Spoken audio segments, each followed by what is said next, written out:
இப்போது புதிய அறிமுகம் ஆச்சி ஹோட்டல் சாம்பார் 50 கிராம் ரூபாய் 20 மட்டுமே.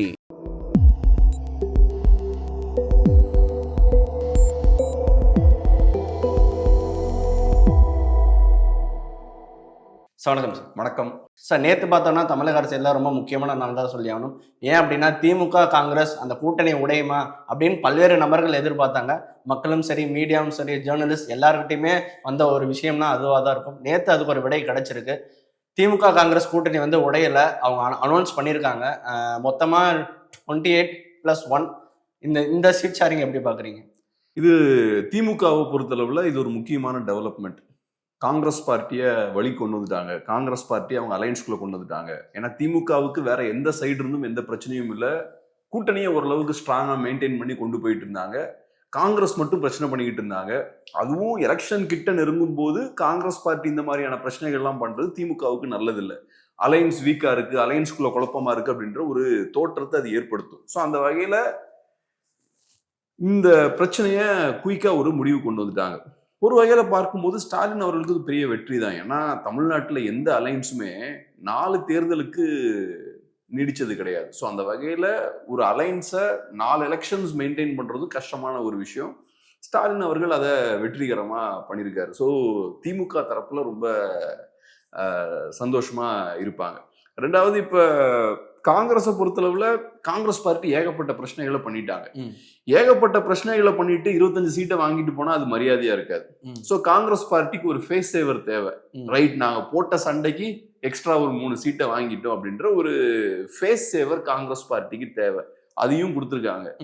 25 சீட்ஸ் இதுக்கு முன்னாடி வாங்கினாங்க. இப்போ எக்ஸ்ட்ரா ஒரு 3 சீட் அப்புறம் ராஜ்யசபா சீட்டும் அவங்களுக்கு கொடுக்கப்பட்டிருக்கு. ஸோ காங்கிரஸ் பார்ட்டிக்கும் ரொம்ப மரியாதை குறைவா இது இருக்காது. ஓரளவுக்கு ஒரு ஃபேஸ் சேவர் அது காங்கிரஸ் பார்ட்டிக்கும் கொடுக்கும். அதனால காங்கிரஸ் பார்ட்டியும் ஓரளவுக்கு சாட்டிஸ்ஃபைடா தான் இருப்பாங்க. பட் இந்த விஷயத்த நம்ம ஃபர்ஸ்டே சொல்லிட்டு இருக்கோம். ஸ்டார்டிங்ல இருந்தே இதை தான் சொல்லிட்டு இருக்கோம். இந்த அலையன்ஸ் எப்படியும் உடையாது. காங்கிரஸ் பார்ட்டி முடிஞ்ச அளவுக்கு பிரச்சனை கொடுத்து அதிகமான சீட்ஸ் வாங்கலாம்னு நினைப்பாங்களே தவிர இந்த அலையன்ஸை ஒருபோதும் அவங்க உடைக்க மாட்டாங்க. ஏன்னா காங்கிரஸ் பார்ட்டி இந்த அலையன்ஸை உடைக்கிறதால அவங்களுக்கு எந்த லாபமும் கிடையாது. காங்கிரஸ் பார்ட்டி இந்த அலையன்ஸை உடைச்சாங்கன்னா பிஜேபிக்கு தான் லாபம். அதை தாண்டி காங்கிரஸ் பார்ட்டிக்கும் லாபம் கிடையாது, திமுகவுக்கும் லாபம் கிடையாது. ஸோ அப்படிப்பட்ட ஒரு காரியத்தை காங்கிரஸ் பார்ட்டி எக்காரணம் கொண்டும் பண்ண மாட்டாங்க. ஸோ இப்போ கடைசியில் அலையன்ஸில் போய் சேர்ந்துட்டாங்க. இது அதிமுகவுக்கு பெரிய பின்னடைவு தான். அதிமுகவை பொறுத்தளவில் இந்த அலையன்ஸ்ல குழப்பங்கள் இருக்கிறது அதிமுகவுக்கு ஒன்று நல்லது. அலையன்ஸ் உடஞ்சதுன்னா இன்னும் ரொம்ப நல்லது. ஸோ அது நடக்குமான்னு அவங்க எதிர்பார்த்துட்டு இருந்திருப்பாங்க. அந்த விஷயம் நடக்கல. டிவிகேவை பொறுத்தளவில் இப்போ தனித்து விடப்பட்டிருக்காங்க. டிவிகே அணியில் இப்போ யாருமே இல்லை. டிவிகேவை பொறுத்தளவில் அவங்க அதிகாரத்தில் பங்கு தருவோம்லாம் சொன்னாங்க. பட் இப்போ நடக்கிற விஷயங்கள் வச்சு பார்க்கும்போது யாரும் அதை ஏத்துக்கல. ஸோ டிவிகேவும் தனித்து விடப்பட்டிருக்காங்க. அந்த வகையில மற்ற 2 அணிகள் இருக்காங்க பாருங்க, அவங்களுக்கு பெரிய பாதிப்பு. என்டிகே இந்த ஆட்டத்துக்கு வரமாட்டாங்க. என்டிகே தனியா போறோன்றதுல அவங்க ஸ்ட்ராங்கா இருந்தாங்க. பட் டிவிகேவுக்கும் ஏடிஎம்கேவுக்கும் இது ஒரு பெரிய பின்னடைவு தான். கண்டிப்பா சார். இப்போ ரொம்ப ரொம்ப முக்கியமான கேள்வி. நேற்று அலையன்ஸ் அனௌன்ஸ் பண்ணது நிறைய பேர், என்னோட நண்பர்கள் எல்லாருமே என்கிட்ட கேட்டது என்னன்னா, காங்கிரஸ் வந்து வெறும் 3 சீட்டுக்காகவா இவ்வளவு போராட்டம்? கடந்த 60 நாட்களா மிகப்பெரிய போராட்டம், சண்டை, சச்சரவுகள். இந்த 3 சீட்டுன்றதே அவங்களுக்கு ரொம்ப அதிருப்தியா இருக்கு. என்கிட்ட பேசுறவங்களை வச்சு நான் சொல்றேன், 3 சீட்டு ஒரு ராஜ்யசபா சீட் அதுவே பத்தல, ஒரு 35ஆவது வாங்கியிருக்க வேண்டாமா அப்படின்ற மாதிரி தான் கேட்டாங்க. இது வெறும் 3 சீட்டு எப்படி பாக்குறீங்க? எனக்கு என்னமோ அது ரொம்ப மோசமான டீல் மாதிரி தெரியல. 28 சீட்டு வாங்கினதே பெரிய விஷயம் தான். இந்த 28 சீட் அவங்க வாங்கினது காரணமே ஸ்டாலின் அவர்கள் ரிஸ்க் எடுக்க விரும்பாம இருக்கார். ஸ்டாலின் அவர்கள் பொறுத்தளவுல ஓவர் காஷியஸா இருக்காரு. எப்படியாவது இந்த எலெக்ஷனை ஜெயிச்சிடணும் அப்படின்றதுல ஓவர் காஷியஸா இருக்காரு. அதனாலதான் இவ்வளவு பெரிய அலையன்ஸ், 22 பார்ட்டிஸ் இந்த அலையன்ஸ்ல இருக்காங்க. 22 கட்சிகளை வச்சு ஒரு அலையன்ஸை கட்டிருக்கீங்க நீங்க. இவ்வளவு கட்சிகள் தேவையான்றது பெரிய ஒரு கேள்விதான். சோ ஸ்டாலின் அவர்களை பொறுத்தளவுல யார் வந்தாலும் வண்டியில ஏத்திக்கிறது. அது போக திமுக கட்சிக்குள்ள அதிமுக எல்லாம் சேர்த்துக்கிறீங்க. இதுக்கு முன்னாடி அதிமுக இருந்தவங்கள சேர்த்துக்கிறீங்க. இதெல்லாம் செய்ய வேண்டிய தேவை என்ன? எந்த ரிஸ்க்கும் எடுக்க கூடாது. இந்த எலெக்ஷன்ல 100% நம்ம முழுமையா ஜெயிச்சே தீரணும். அது கட்சிக்குள்ள குழப்பம் ஏற்படுமா, வரும் நாட்கள்ல பிரச்சனை ஏற்படுத்துமா, அதை பத்தி எல்லாம் கவலை கிடையாது. என்ன ஆனாலும் இந்த எலெக்ஷன்ல ஜெயிச்சே தீரணும். அதுக்காக என்னெல்லாம் பண்ணணுமோ எல்லாத்தையும் பண்றாங்க. இப்ப நான் இப்படி சொல்லும் போது தோணும், அப்படிதானே எல்லா கட்சியும் பண்ணுவாங்க. இந்த எலெக்ஷன்ல ஜெயிக்கிறதால எல்லா கட்சியோட டார்கெட்டாகவும் இருக்கும். அப்ப இதுல ஒன்றும் தப்பு இல்லையான்னு நீங்க யோசிக்கலாம். எதிர்காலத்தை காம்ப்ரமைஸ் பண்ண மாட்டாங்க. நீங்க இப்படி 22 கட்சியை கொண்டு வந்து சேர்த்து ஒரு அலையன்ஸ் ஃபார்ம் பண்றீங்கன்னா ஃபியூச்சர்ல உங்க பார்ட்டி வீக் ஆகும். நீங்க தேவையை மீறி நிறைய விஷயங்கள் மற்ற கட்சிகள் கொடுக்க வேண்டியிருக்கும். இப்ப இந்த எலெக்ஷன்ல ஜெயிக்கிறதுக்கு இந்த 22 கட்சிகள் தேவை கிடையாது. இவ்வளவு பெரிய அலையன்ஸ் டெஃபினட்டா தேவை கிடையாது. நீங்க ஏற்கனவே அலையன்ஸ்ல நெருக்கடி நிறைய இருக்கு, நிறைய பிரச்சனைகள் இருக்கு, நிறைய கட்சிகள் நிறைய சீட்ஸ் டிமாண்ட் பண்றாங்க. இதெல்லாம் இருக்கும்போது நீங்க டிஎம்டிகேவையும் உள்ள கொண்டு வரீங்க, ஓபிஎஸ்ஸையும் கொண்டு வரீங்க. நாளைக்கு அவங்களோட ஆதரவாளர்கள் அகாமடேட் பண்ணும், ஓபிஎஸ் அகாமடேட் பண்ண வேண்டியிருக்கும். சோ அப்ப நிறைய பேர் உள்ள இருந்தாலும் நிறைய அதிருப்திகள் எதிர்காலத்துல கிரியேட் ஆகுங்களா? சோ அதனால ஸ்டாலின் அவர்கள் ஓவர் காஷியஸா இருக்கிறதால அதுக்கு ஒரு விலை கொடுக்க வேண்டியது இருக்கு. இந்த அளவுக்கு போயிருக்க வேண்டியது இல்லை. ஸோ காங்கிரஸ் பார்ட்டியை பொறுத்தளவுல இப்ப விசிகேவுக்கு எவ்வளவு ஓட் பர்சன்ட் இருக்கும்? மேபி 1-2 ஓட் பர்சன்ட் இருக்கும். கம்மியான ஓட் பர்சன்டேஜ் தான். கம்யூனிஸ்டுகளுக்கும் அந்த மாதிரி தான் இருக்கும். அவங்களுக்குலாம் எவ்வளவு சீட்ஸ் கொடுக்குறாங்க? 6 சீட்டு. இந்த தடவை ஃபைனலைஸ் ஆகல, இன்னும் ஃபர்ஸ்ட் ரவுண்டு தான் அவங்க பேசியிருக்காங்க. ஸோ கம்யூனிஸ்டுகளுக்கு, விசிகேவுக்கு, எம்டிஎம்கேவுக்குலாம் எவ்வளோன்னு தெரில. பட் போன தடவை 6 சீட்டு தான். காங்கிரஸ் பார்ட்டிக்கு போன தடவை 25 சீட்டு. ஸோ 4 மடங்கு அதிகமாக சீட்டு வாங்குறாங்க விசிகேவோட. விசிகேவை விட காங்கிரஸ் பார்ட்டிக்கு 4 மடங்கு அதிக ஓட் ஷேர் இருக்கா? ஓட் ஷேர் கண்டிப்பா கிடையாது. பட் இருந்தாலும் ஏன் 4 மடங்கு அதிகமான சீட்ஸ் கொடுக்குறாங்க? காங்கிரஸ் பார்ட்டியை பொறுத்தளவுல பாஜக எதிர்ப்புன்னு வரும்போது அது நேஷனல் பாலிடிக்ஸ். காங்கிரஸ் பார்ட்டி தான் அந்த அரசியலை கையில் எடுத்து பண்ணிட்டு இருக்காங்க தேசிய அளவுல. ஸோ பாஜகவை எதிர்க்கணும்னா நீங்க ஒரு நேஷனல் பார்ட்டியோட கூட இருக்கணும்.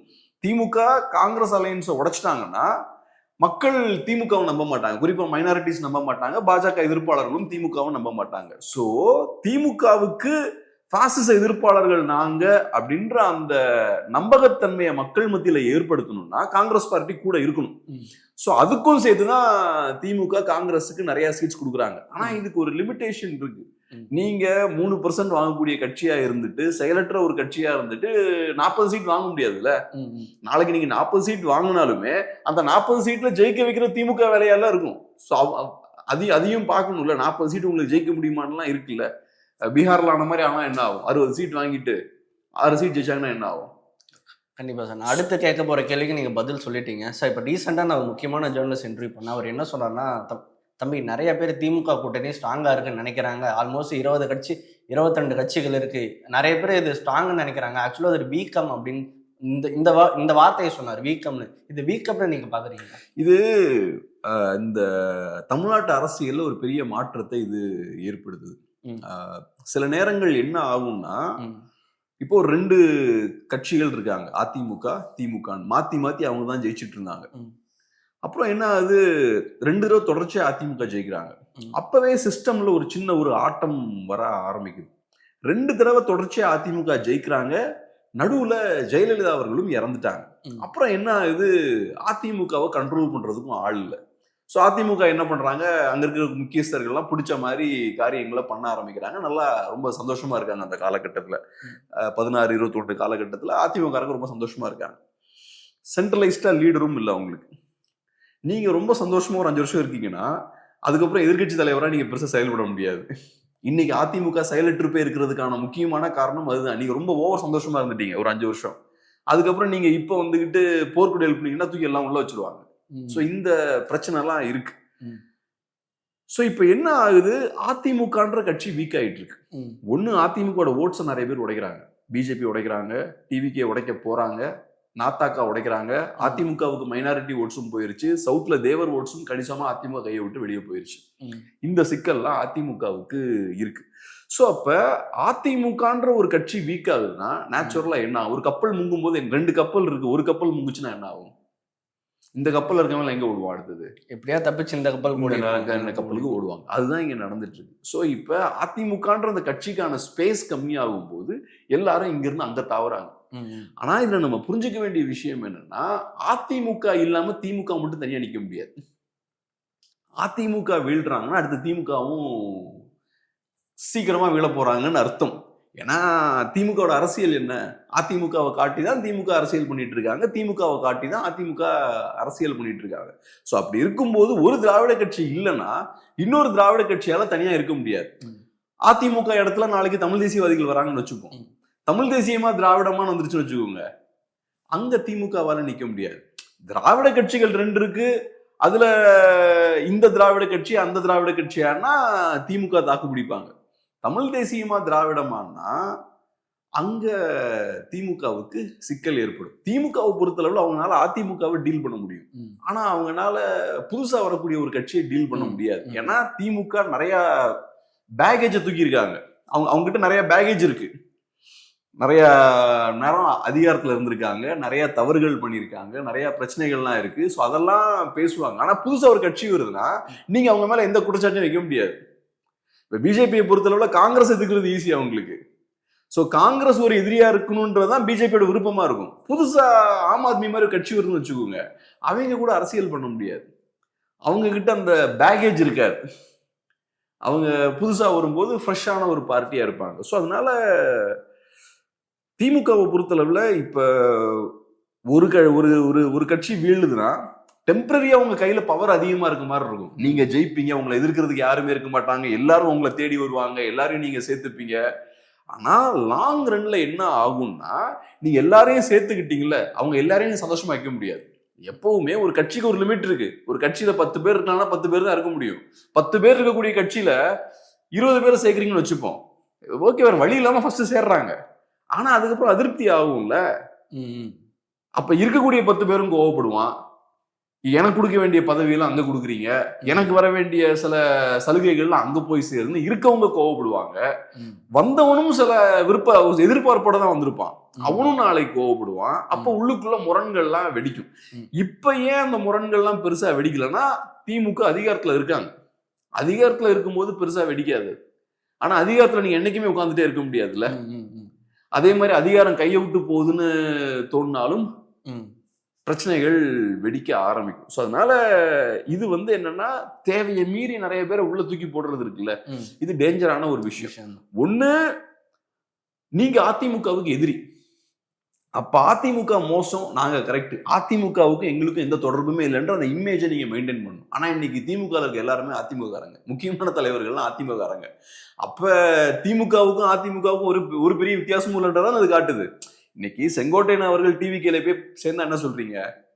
நீங்க மாற்றுன்னு சொல்லிட்டு செங்கோட்டையன் அவர்கள் எடுக்கிறீங்க. அப்ப உங்களுக்கும் அதிமுகவுக்கும் என்ன டிஃபரன்ஸ் தானே கேட்கறீங்க. அப்ப அதே இது திமுகவுக்கும் அப்ளை ஆகும்ல. திமுக தொண்டர்கள் பார்த்துட்டு இருக்காங்கல்ல.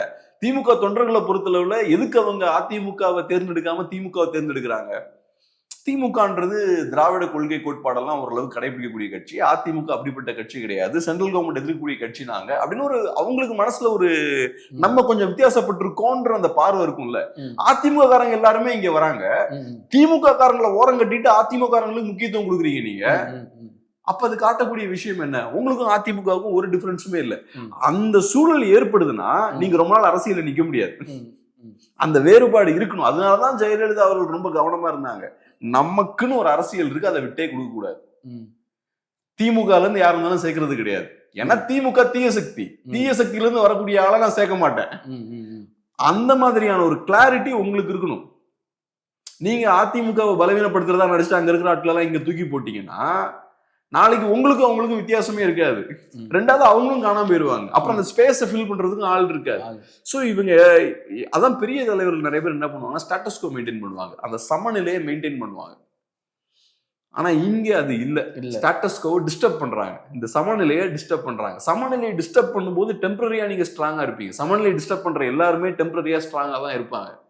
ஆனா அது ஒரு தொலைநோக்கு பார்வையோட நீங்க பார்த்தீங்கன்னா அது பெரிய ஒரு வீழ்ச்சியை ஏற்படுத்திடும். இப்ப நம்ம அதை சொன்னா பெருசா ஏத்துக்க மாட்டாங்க பொலிட்டீஷியன்ஸ். ஏன்னா பொலிட்டீஷியன்ஸை பொறுத்தளவு இந்த மாதிரியான கதைகள் நிறைய கேட்டிருப்பாங்க, 50 வருஷமா கேட்டுக்கிட்டே இருப்பாங்க. நீங்க இப்படி தாண்டா பேசிக்கிட்டே இருப்பீங்கன்ற மைண்ட்ல தான் இருப்பாங்க அவங்க. ஆனா இது யதார்த்தமும் கூட தான். ஏறி போற எல்லாமே கீழே தானே வந்தாகணும். கண்டிப்பா சார், இது ரொம்ப ரொம்ப அருமையான விளக்கம் இப்ப கொடுத்தது. ஏன்னா பல்வேறு நபர்கள் ஸ்ட்ராங்கு நினைச்சிட்டு இருப்பாங்க, ஆனா அது வீக்கம்னு நிறைய பேருக்கு தெரியாது. ரொம்ப அருமையான விளக்கம். ஸோ அதே மாதிரி இன்னொரு விஷயம் நம்ம பார்க்கணும். இவ்வளவு நாள் நம்ம கேட்டது என்னன்னா, திமுக அவங்களோட கட்சிகளுக்கு ஏன் ஒன்றும் சீட் பங்கீடு ஒதுக்கல அப்படின்ற மாதிரி தான் நம்ம கேட்டுட்டு இருந்தோம். நேற்று ஆரம்பிச்சு போயிட்டு இருக்கு. ஸோ இன்னொரு விஷயம் பார்த்தீங்கன்னா, அதிமுக சைடுமே இன்னும் அதை பண்ணல. அவங்களோட கட்சிகளுக்கு இன்னும் என்ன சீட் அலைன்ஸ்னே தெரியல. அவங்க ஏன் இன்னும் அமைதியாவே இருக்காங்க? எதுக்காக அமைதியா இருக்காங்க? இப்ப இப்படி நீங்க பாருங்க, இப்ப திமுக கொஞ்சம் லேட்டா தான் காங்கிரஸோட தொகுதி பங்கீட்டு பேச்சுவார்த்தைகள் ஆரம்பிச்சாங்க. காங்கிரஸ் பார்ட்டி ஃபர்ஸ்டே ஒரு குழு அமைச்சிட்டாங்க. குழு அமைச்சு பேச்சுவார்த்தைக்கு நாங்க ரெடியா இருக்கோம் அப்படின்ற விஷயத்தை தெரியப்படுத்துறாங்க. திமுக அதுக்கப்புறம் ஒரு 2 மாசம் கழிச்சுதான் 70 நாட்களுக்கு அப்புறம் தான் நினைக்கிறேன், ஏறக்குறைய 70-75 நாட்களுக்கு அப்புறம் தான் அவங்க ஒரு குழுவை அமைக்கிறாங்க. 22ஆம் தேதி போன மாசம் ஒரு குழுவை அவங்க அமைக்கிறாங்க. ஸோ திமுக ஏன் நாட்களை கடத்தினாங்க? திமுக ஏன் நாட்களை கடத்தினாங்கன்னா அவங்களுக்கு தெரியும் காங்கிரஸோட பேச்சுவார்த்தை நடத்தும் போது பிரச்சனைகள் வரும். ஸோ நம்ம கொஞ்சம் லேட்டா பேச்சுவார்த்தை நடத்தணும்னா காங்கிரஸ் பார்ட்டிக்கு வேற ஆப்ஷன் இருக்காது.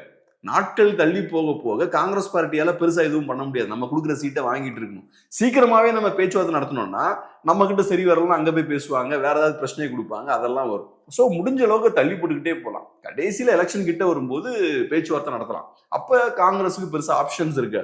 அதுதான் திமுகவோட கணக்கா இருந்தது. அதை இங்கேயும் நீங்க அப்ளை பண்ணி பார்க்கலாம். அதிமுகவும் இதை தள்ளி போட்டுக்கிட்டே போறாங்கன்னா அதுதான் அவங்களுக்கு சில சிக்கல்கள் இருக்கிறதா அவங்க பாக்குறாங்க. ஸோ சீக்கிரமா பண்ணோம்னா சில பிரச்சனைகள் வர வாய்ப்பு இருக்கு. கொஞ்சம் லேட்டா தள்ளி போனா அதை கொஞ்சம் டீல் பண்றது ஈஸியா இருக்கும். நீங்க ரொம்ப எஃபோர்ட் போட்டுட்டே இருக்க வேண்டிய அவசியம் இருக்காது. ஒரு 3-4 டேஸ்ல அப்புறம் லாஸ்ட்ல நெருக்கி கொண்டு போனீங்கன்னா பண்ணிக்கலாம். ஸோ அதனால அவங்களும் தள்ளி போட்டுருக்காங்க. ஸோ அதனால அதுல ஏதோ பிரச்சனை இருக்குன்னு அவங்க பாக்குறாங்கன்னு நினைக்கிறேன்.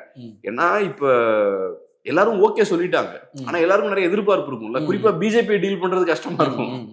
பிஜேபி பவர்லயும் இருக்காங்க, பிஜேபிக்கு நிறைய ஆம்பிஷன்ஸும் இருக்கு, எதிர்பார்ப்பும் இருக்கும். அதனால கண்டிப்பா பிஜேபி டஃபா நெகோசியேட் பண்ணுவாங்க, மற்ற கட்சிகளும் டஃபா நெகோசியேட் பண்ணுவாங்க.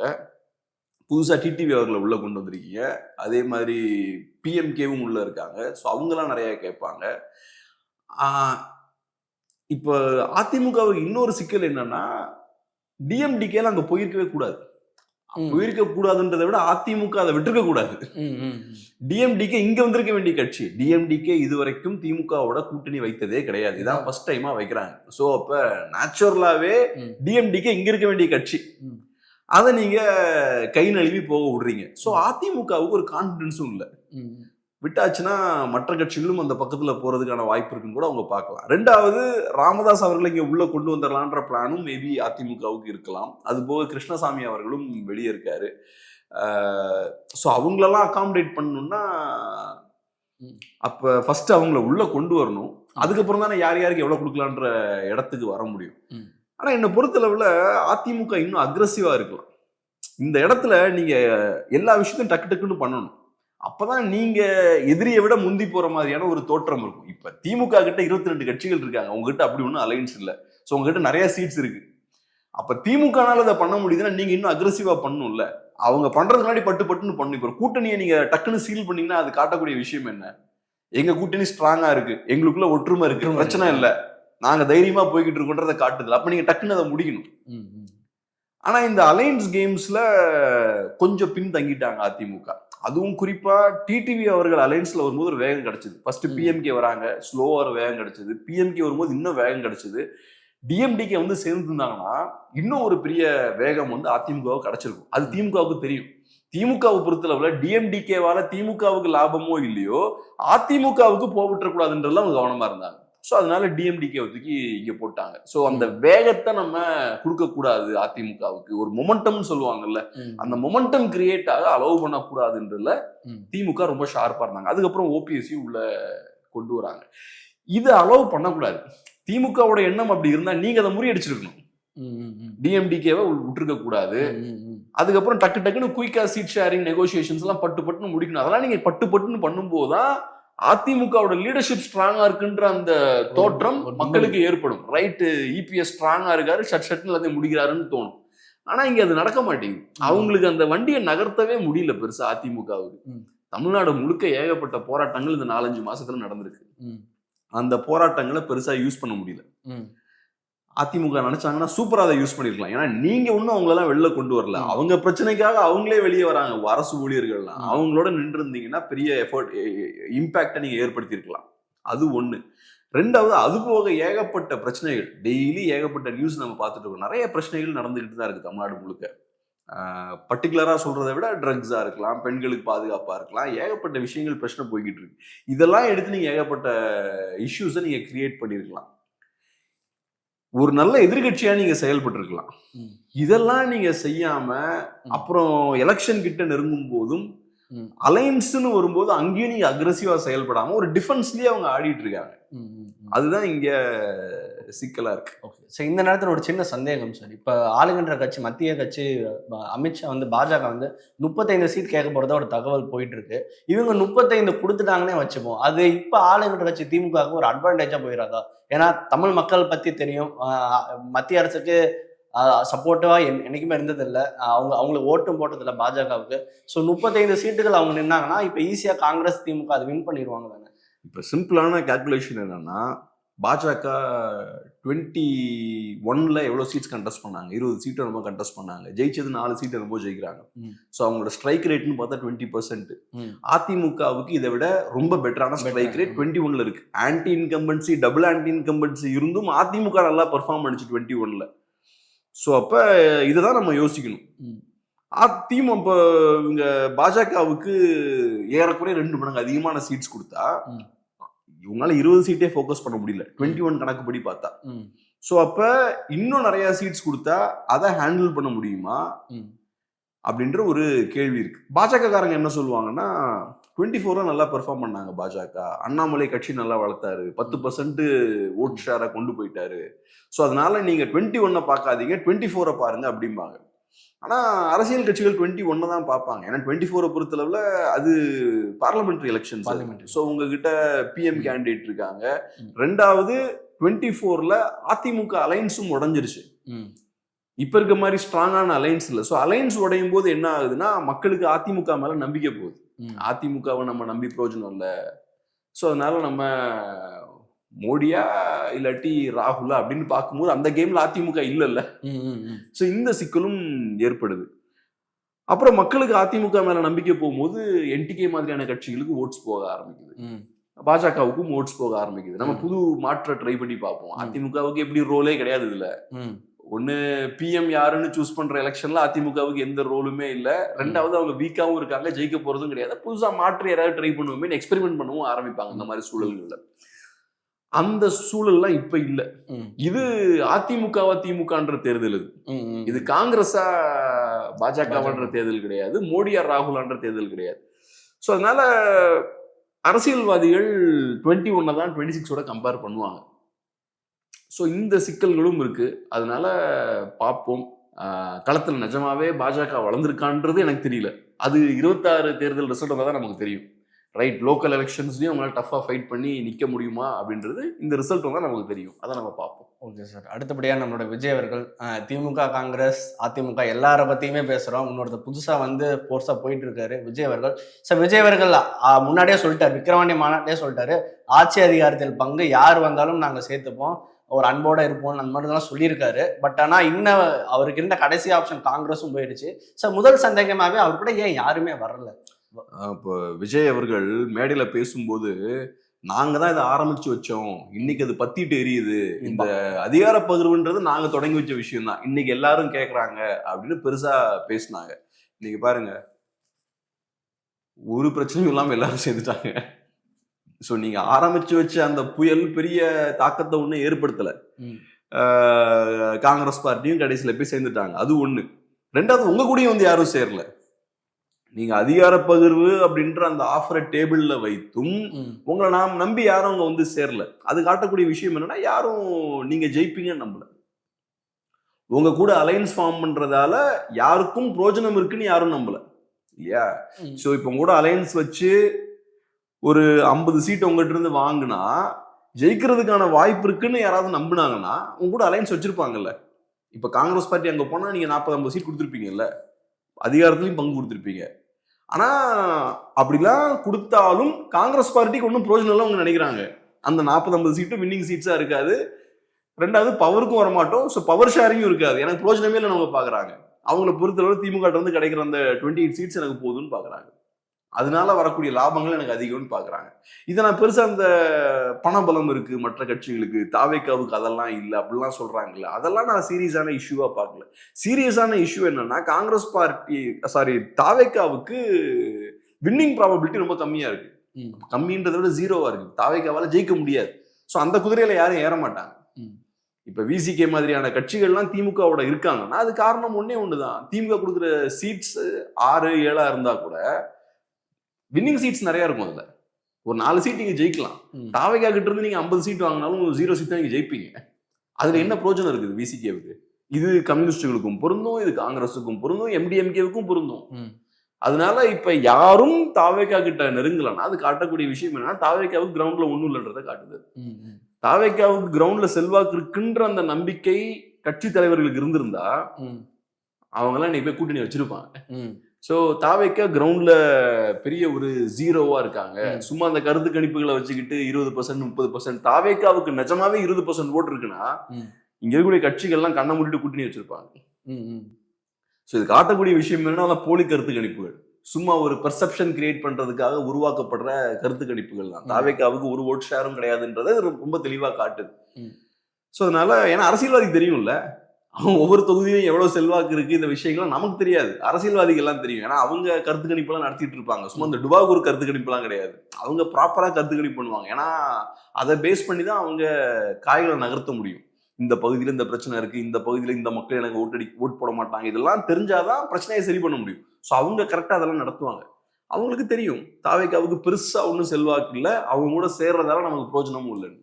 அதனால அவங்க தாவேகா பக்கம் போகல. சார் இன்னொரு ஸ்டேட்மெண்ட்டும் இருக்குல்ல சார், இன்னைக்கு அலைன்ஸ் எப்படி இருக்குன்னு உங்களுக்கு தெரியும். அமௌண்ட் பிளஸ் சீட்டு, ஐ மீன் நம்ம இல்லைனாலும் ஒத்துக்கிட்டு தான் ஆகணும், அப்படிதான் இருக்கு. பட் ஆனால் விஜய் அவர்கள் அவர் சம்பாதித்து வைத்த பணம், அவர் கட்சியில் இருக்கக்கூடிய நிதி எல்லாமே கம்மியாக தான் இருக்கும். ஸோ அவர் சம்பாதித்த பணத்தை எப்படி மற்ற கட்சிகளுக்கு கொடுத்து அலைன்ஸ் சேர்ப்பாரு அப்படின்றது தாவேகாவோட கட்சி தொண்டர்கள், ரசிகர்கள் அவங்களோட கருத்தா இருக்கு. நாங்கள் பணம் கொடுக்க மாட்டோம், அதனாலதான் எங்க கிட்ட வரல. இப்போ உங்களுக்கு புரிஞ்சுக்கோங்க, அரசியல்ன்றது வெறுமனே பிசினஸ் கிடையாது. அரசியல்ல பிசினஸும் ஒரு பார்ட், ரைட்டா? சோ நான் உங்களோட கூட்டணி வைக்கிறேன்னா முதல்ல அரசியல் ரீதியா எனக்கு லாபம் இருக்கணும், அதுக்கப்புறம் தான் நீங்க பணத்தை பத்தி எல்லாம் பேச முடியும். உங்களால எனக்கு அரசியல் ரீதியா ஒரு பயனுமே இல்லைன்னா உங்க ஊர் நான் கூட்டணியே வைக்க முடியாது. அந்த நெக்ஸ்ட் ஸ்டேஜ்ல நான் பேசவே முடியாது. இங்க பிரச்சனை அதுதான். பணம் அதெல்லாம் செகண்டரி. முதல்ல பொலிட்டிக்கலா உங்களால எனக்கு என்ன லாபம் இருக்கு?